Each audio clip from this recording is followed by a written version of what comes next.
اللہ تعالی کی طرف سے دنیا کے سارے مسلمانوں کے لیے ایک آفر ہے۔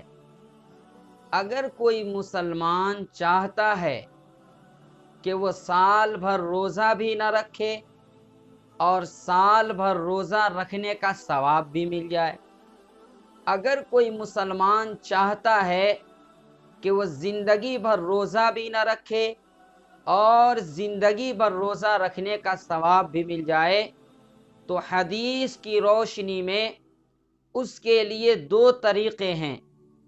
اگر چاہے تو دونوں طریقے پہ عمل کر لیں، اور اگر چاہیں تو کسی ایک طریقے پہ عمل کر لیں اور پوری زندگی روزے رکھنے کا ثواب حاصل کر لیں۔ پہلا طریقہ یہ ہے کہ رمضان المبارک کے مہینے کے پورے روزے رکھنے کے بعد ہر مہینہ 3 روزے رکھ لیں تو پورے سال روزہ رکھنے کا ثواب مل جائے گا، اور اسی طرح ہر سال کر لیں تو پوری زندگی روزہ رکھنے کا ثواب مل جائے گا۔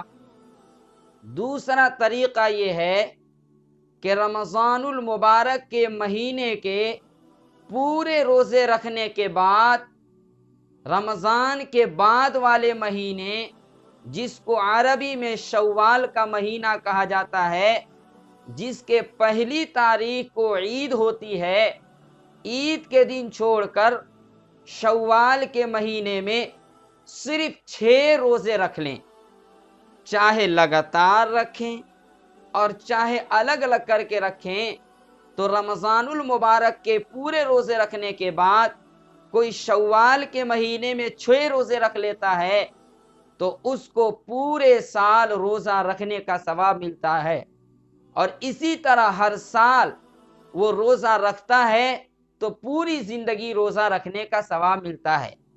اس لیے کہ قرآن کی آیت ہے، من جاء بالحسنۃ فلہ عشر امثالھا، کہ جو آدمی ایک نیکی کرتا ہے تو اس کو 10 نیکیوں کا ثواب ملتا ہے۔ کوئی آدمی ایک عبادت کرتا ہے تو 10 عبادت کا ثواب ملتا ہے۔ اسی طرح حدیث کے اندر ہے کہ معراج میں جب ہمارے نبی گئے، اللہ تعالیٰ نے ان کو 50 وقت کی نماز عطا کی۔ جب نبی محمد الرسول اللہ صلی اللہ علیہ وسلم واپس آ رہے تھے تو 6 آسمان پر حضرت موسیٰ علیہ السلام سے ملاقات ہوئی۔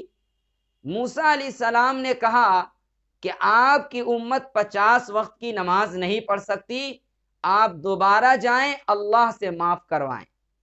ہمارے نبی محمد رسول اللہ صلی اللہ علیہ وسلم دوبارہ گئے، 5 وقت کی نماز معاف ہوئی۔ اسی طرح 9 مرتبہ اللہ کے دربار میں گئے اور ہر مرتبہ 5 وقت نماز معاف ہوئی۔ اس طرح سے 5 وقت کی نماز جب بچ گئی، حضرت موسیٰ علیہ السلام نے کہا پھر جائیں، ہو سکتا ہے کہ کچھ اور معاف ہو جائے۔ نبی نہیں جا رہے تھے، اللہ تعالیٰ نے وحی کی کہ اے محبوب، آپ کی امت 5 وقت کی نماز پڑھے گی اور 50 وقت کی نماز کا ثواب اس کو ملے گا۔ تو اس سے پتہ چلتا ہے کہ رمضان المبارک کے مہینے میں پورے روزے جو لوگ رکھتے ہیں تو ان کو 1 مہینے روزے رکھنے کا ثواب 10 مہینے روزے رکھنے کے برابر ہے، اور پھر شوال کے مہینے میں 6 روزے رکھ لیتے ہیں تو 60 روزے رکھنے کا ثواب ملتا ہے، یعنی 2 مہینے روزے رکھنے کا ثواب ملتا ہے۔ تو اس طرح سے 12 مہینہ روزے رکھنے کا ثواب ملتا ہے۔ اسی لیے حدیث کے اندر ہے کہ اگر کوئی آدمی رمضان کا پورا روزہ رکھ لے اور شوال کے 6 روزے رکھ لے تو پورے سال روزے رکھنے کا ثواب ملے گا، اور اسی طرح ہر سال کرتا رہے تو پوری زندگی روزہ رکھنے کا ثواب ملے گا۔ اللہ تعالی ہم سب کو اس آفر پر عمل کرنے کی توفیق دے۔